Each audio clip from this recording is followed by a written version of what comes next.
La communication non verbale. À cette minute où je suis en train de vous parler, bien sûr, vous percevez le fait que je communique ici, à la fois qu'il y a un contenu à ce que je vous dis, mais que ça s'accompagne d'une certaine intonation, d'un certain débit, et puis de gestes de la main ou de position du corps.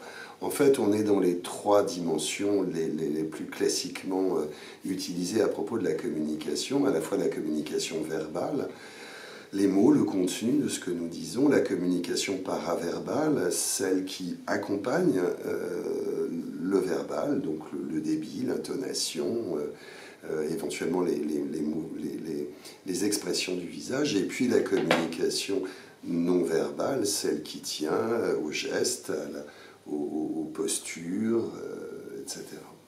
Trois dimensions de la communication, l'acte de communiquer étant de façon plus générale, l'idée d'échange, l'idée de mise en commun, l'idée de relation et d'établissement d'une relation avec autrui.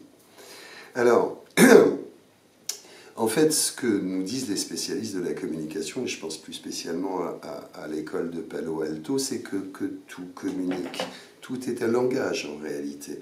La posture, la tenue, on l'a vu, mais la distance aussi, ce que Hall appelle la proxémie, les vêtements qui sont les nôtres, la façon dont nous pouvons serrer une main, par exemple, tout ça communique et les spécialistes, je pense à Paul Václavic par exemple, nous dit on ne peut pas ne pas communiquer.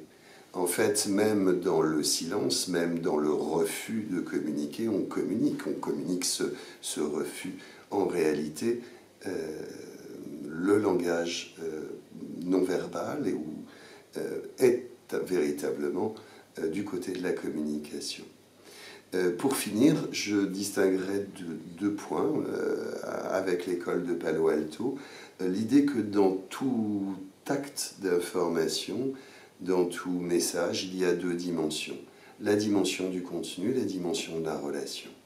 Du côté du contenu, eh bien, les mots employés, le sens littéral des phrases, la dénotation des mots, ce qu'ils nous disent. Du côté de la relation, eh bien, tout ce qui accompagne, à quel moment les choses sont dites, avec quel ton, avec quel débit de voix, avec quelle distance physique, avec quelle position du corps. On est du côté de la relation. Si ici je vous dis qu'à cette minute, je suis particulièrement passionné par le fait de vous parler, eh bien ça ne vous échappe pas que je vous tourne le dos, ça ne vous échappe pas que je vous dis les choses sans y mettre véritablement tout le sens qui est celui du contenu.